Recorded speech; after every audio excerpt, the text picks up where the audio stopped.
This is Craig with Games with Authentic Battle Damage. So we're finally here. We're finally going to work on Unity. And here's all the things that we're going to talk about. I'm not exactly sure what I'm going to talk about right now, but let's go ahead and get into it. So just for people who are new to this, what I've done is I've created a game, rock, paper, scissors game. And I've done it completely in the console. And I did that because I want to show the principles of C# and how it works, so that you can understand what's going on with C# as opposed to how it works in Unity. And now that we've laid all of that groundwork in the previous videos, which is like 15 videos, we can now go ahead and drop into Unity.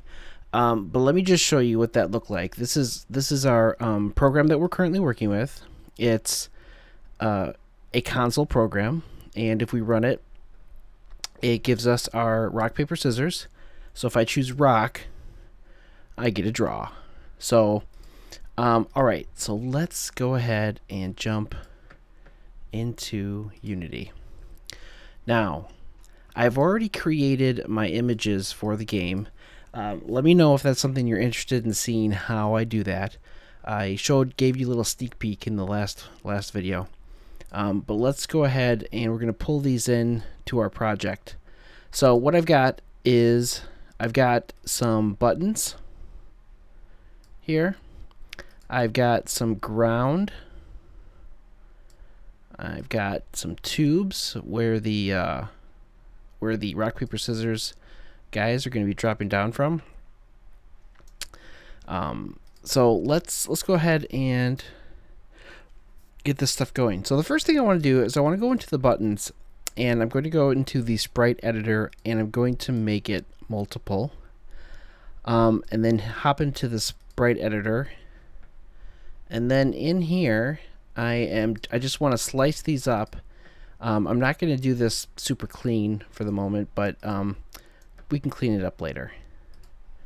Okay, so now what that does is it gives me individual buttons. So let me go ahead and jump back in here and name these guys. So this is going to be rock button,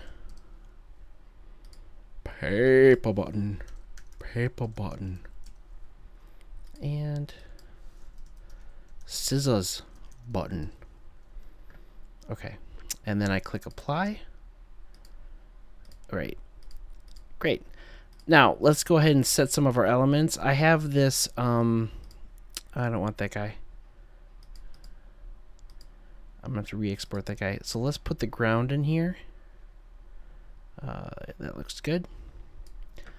And we'll put in our tubes where they'll come from. And then let's go ahead and put in our buttons. Give me rock, paper, and scissors. Okay, so the reason why in the last episode we covered inheritance was because I wanted, the first thing we're going to do is I'm just going to show you how to make these buttons clickable. So let's go ahead and create, let's organize some of this stuff first. All of these images, I want to put these into an image folder. So I'm going to create a folder and call it images, and then drop these guys in there. And then I'm going to create a folder called scripts. And let's create a script, a C# script. And we're going to call it button click. Now, let me show you what is happening. When I created the script, you'll see that it immediately is inheriting from mono behavior. This is important because in the last video, I showed you how you can take a look at where the inheritance comes from. So if we go ahead and right click on this declaration and go to declaration for mono develop, we'll see that the base type that it inherits from is, we got mono behavior, component, object, Now we're still in Unity, because you can tell, because the namespace is Unity Engine. And then system.object. Remember in the last video I told you everything inherits from object. So we've got system.object, object, component, behavior, mono behavior. Okay, and then this inherits from button click, inherits from mono behavior. This is what allows us to take this script and apply it to things. So we're going to apply this to our button, so we can just grab it and drag it over here. And then let's go in here, and what I want to do is something that's built into this is a method. It's called public void on mouse down. So this is a method that I know works because I've looked at the Unity documentation for how to do some of this stuff. That's something that I don't care how much programming you know how to do. You're always going to be looking up documentation to find out how people implement their API. Okay. So button clicked. Okay. So now let's go ahead, and because we applied it to the rock, let's go ahead and run this. And it's not going to work because we have to do something else. We have to add a box collider 2D, and if we take a look at the collider here, you can see it's green now because we added this box collider 2D and we added into this script the on mouse down, now it should work. Let's go ahead and try it.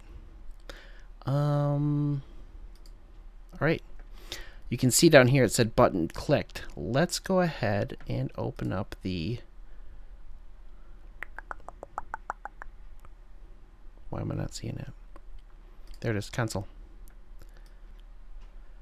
And then let's put this guy over here. There we go. Okay, so it said button clicked. So when I click, you can see it says 5 here. And as I click it, the number goes up, because every time I click it, the button gets clicked. All right, so let's change our script a little bit just so we can, well, first of all, let's add it to paper. So we'll add button click to paper, and we'll add it to scissors. There. Now let's go back into button click. Now we have one script and we've added it to 3 objects. Now I want to print out button clicked by buttoned. Whoops. Name. Now, name is coming from more than likely mono behavior. Let's just verify. Oh, come on. String name. Nope, it's not in here. It's probably nope, it's not in here. Is it in component? String name. Nope. Object. Yep, there it is. Okay, so we dug all the way down to object, and that is where this is getting inherited from.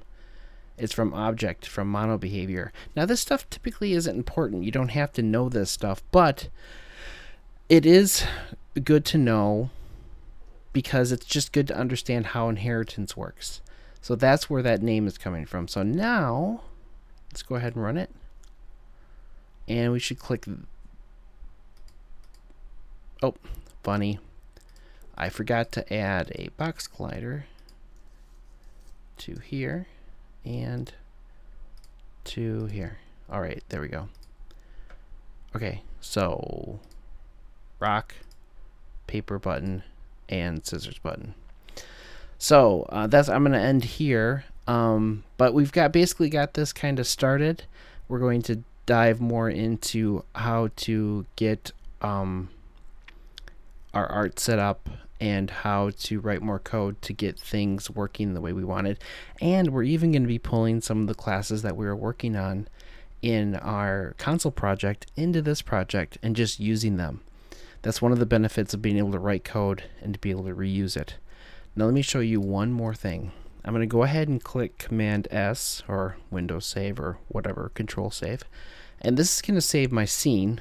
And I'm going to create a new folder called Scenes. And I'm just going to call this Scene 1. Whoops. Wanted to call it Scene 1. There. So this scene basically consists of all of this stuff here. So I can make up the scene the way I want it to be. So, alright, thanks for watching. If you're not subscribed, go ahead and subscribe. Otherwise, I will see you in the next video.